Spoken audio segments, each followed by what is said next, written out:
Yo, what's going on YouTube? How you guys doing? So for today's video, we're going to be discussing the Bloodlust Experiment. This is something that popped up yesterday kind of randomly out of the blue, and a lot of people were adding me on Twitter and, contacting me on Discord and stuff because I have been somebody that has been speaking out about Bloodlust for literally years now, and it's something I've been feeling very strongly about.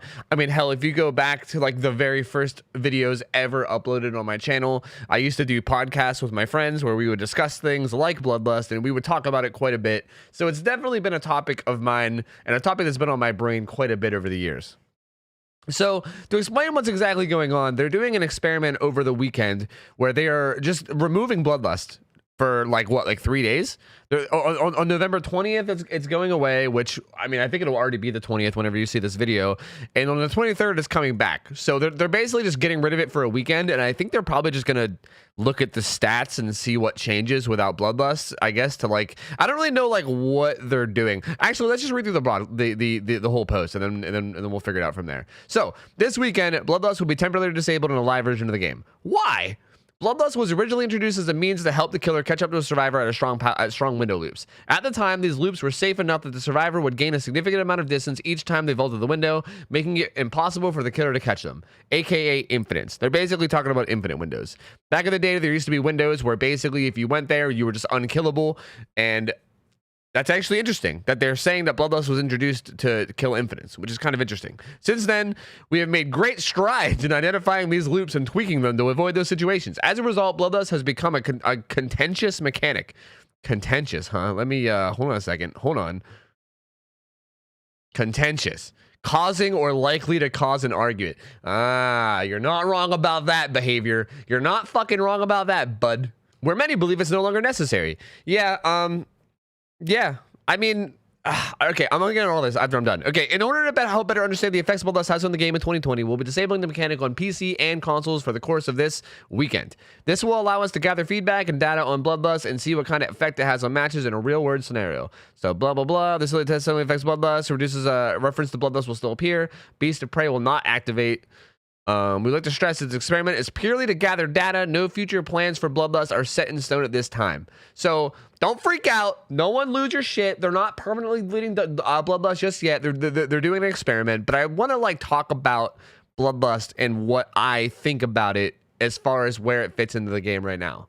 So just to explain Bloodlust as a mechanic and like what it even is, it is a built-in feature of the game that basically gives the killer's movement speed the longer that they're in chase with a survivor. So the way it works is every 15 seconds that you're in a chase, as long as you don't kick a pallet or get a hit and you remain in chase, you will get stacks of Bloodlust. Certain things also prevent you from getting stacks as well, like using your power on certain killers. Like if you use your chainsaw as Billy, it will completely reset your Bloodlust. But aside from a few exceptions like that, it's mostly just the longer you're in a chase with a survivor without getting a hit or kicking a pallet, you slowly build up speed. Every 15 seconds, you get a stack. Each stack gives you 0.2 meters per second movement speed. And just to give you some reference, the slower killers like Hag, Huntress, Spirit, they move 4.4 meters per second, and the faster killers move 4.6, like Trapper, Billy, Wraith. So 0.2 is basically the difference between chasing somebody with like a Huntress or a Hag and chasing someone with someone like Trapper or Wraith or Clown or Billy. So every 15 seconds you get 0.2, and that's up to 3 stacks. So at 3 stacks you get 0.6. So you go from 4.6 to 4.8 to 5.0 to 5.2. Like a 4.6 killer can get up to 5.2 meters per second with Bloodlust. So that's essentially all that it is. As far as explaining what it is. Now, them removing it for the weekend is really interesting. You're probably going to see a lot of people, especially like old school players in DBD, probably like jumping for joy and cheering from the stands, probably excited as shit that they're getting rid of it for the weekend because... and you might be a little confused too, because honestly, Bloodlust these days is really not that bad. But Bloodlust, when it was first introduced, Bloodlust wasn't in the game when the game first came out. It was introduced months and months later, maybe like a whole year later even. I can't even remember exactly, but there was definitely a long period of time where Bloodlust didn't exist, and then they introduced it later on.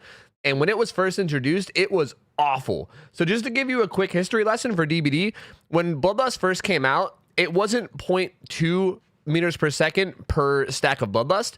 It was I think it was 0.2 for the first stack, 0.6 for the second stack, and then 1.2 for the third stack.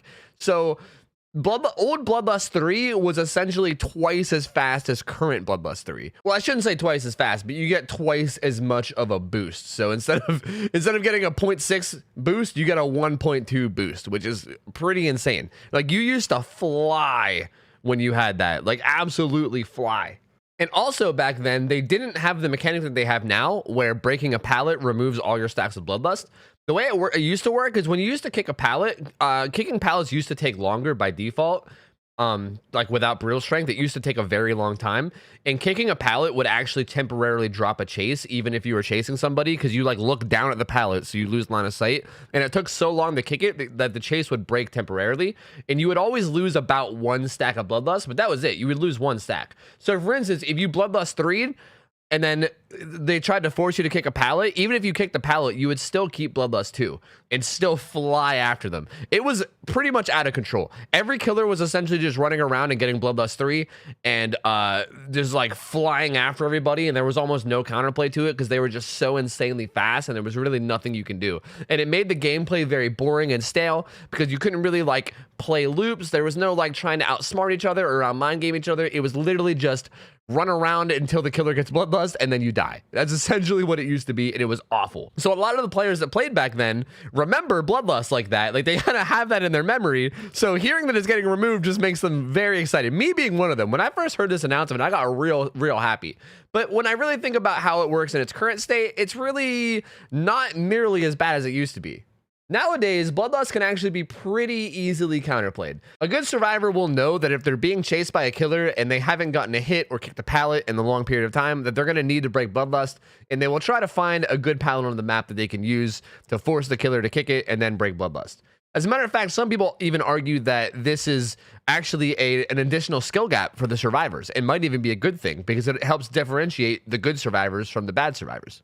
Speaking of opinions and arguments, I want to talk about the main argument that I hear for Bloodlust and also against Bloodlust. So I hear Bloodlust getting discussed a lot, and I often hear the same exact thing. So the people that don't like Bloodlust will usually say something along the lines of, oh, Bloodlust is really stupid because the killer can basically just run around and not have to do anything but like mindlessly hold W, and then they'll slowly get faster and faster, and then they eventually just get a free hit.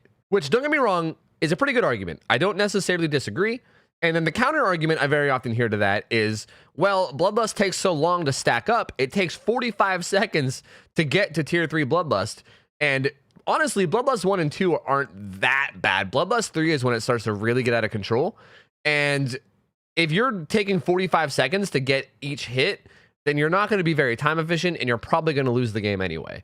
That's a big counter argument I hear against Bloodlust, is it's not really time efficient to use Bloodlust to get every hit. So like saying that Bloodlust gives you free hits is kind of like pointless, because the free hits you get from Bloodlust are very, very bad time efficiency wise. On top of that, there still are pallets on the map too that are safe even against Bloodlust 3. There's actually a decent bit of them these days as well. So if the survivor knows which pallets are safe against Bloodlust, and if they're good at playing pallets, even with Bloodlust 3, a survivor can still make it to one of these pallets and basically render your Bloodlust completely useless. So I don't want to tell you guys how to think. I don't ever want to do that on this channel. I don't ever want to tell people what side they should be taking. Whichever side of the argument you take, that is A-okay. However, in this exact scenario argument, I actually am sort of actually on the side of the people who want Bloodlust. I do think that Bloodlust does have plenty of counterplay right now.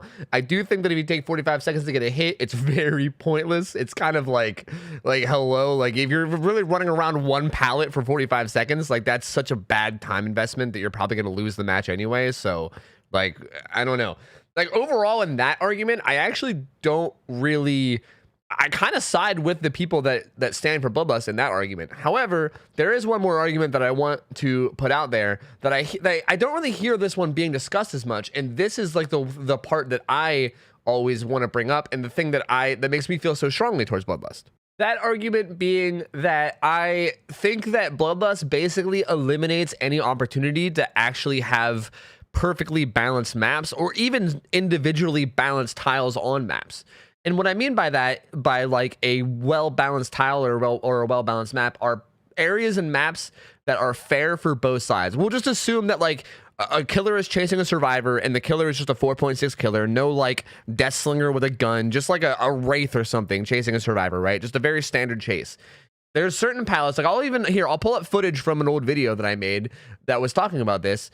Palettes like these are fair for both sides, where if the survivor plays it perfectly, they won't get hit. It's very difficult to play perfectly, but if the survivor is good enough, they can play it perfectly and not get hit. And as the killer, if you like just mind game like correctly and like call them out one time on one of their fakes or not fakes, you can also get a hit. It's a very fair palette. And these are some of the most fun things to play in DBD because they're actually fair. And not like one side doesn't have the advantage over the other. It's up to whichever side is better. A good killer will hit a bad survivor here. A good survivor can loop a bad killer here. Well, right now they can loop them up until Bloodlust, which is why I think Bloodlust is a problem. If Bloodlust didn't exist, they would be able to loop them with this palette pretty much until the killer kicks the palette. Like they would basically be forced to kick it, which I think is a good thing. I love areas like this on the map where you're basically the better player wins and there's no bailouts from either side. It's just they both play and whoever is better at the game like wins the chase. There's more examples of these too, like LT walls are a very good example of this, where if you don't know how to play them correctly, a survivor can really run you around these for a long time. But as a killer, if you're knowledgeable and you know how to play them, you can basically force a survivor into these 50-50 scenarios where it's just all you got to do is predict right and you get a hit. And like that's some of the most fun in the game, especially when you get a really experienced survivor and a very experienced killer. Like when you get thousands of hours in the game, these are the situations that are like the most fun. The ability to like outplay each other and have these like fair situations where you really feel like you're in like a 1v1 where both of you have a fair shot. Now Bloodlust takes that away.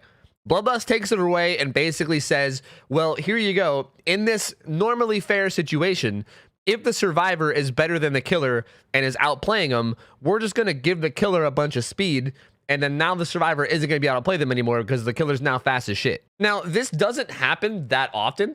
Like, to be perfectly truthful, this doesn't happen that often. It does happen a bit. Like, I'm not going to say it never happens. It does happen sometimes, but it's not a super common occurrence.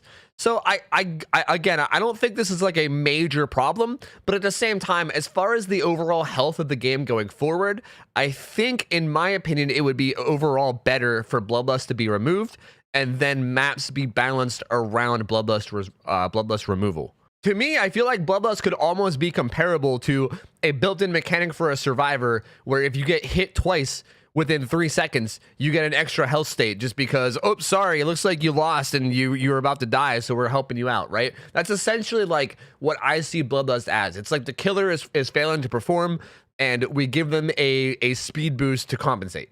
And I want to say on top of that, I think killers could use help elsewhere. I think Bloodlust should honestly be removed and they should get a different mechanic introduced, something that gives them baseline mobility. I've been saying this forever. I think a big problem with killer is just the ability to get around the map half the time.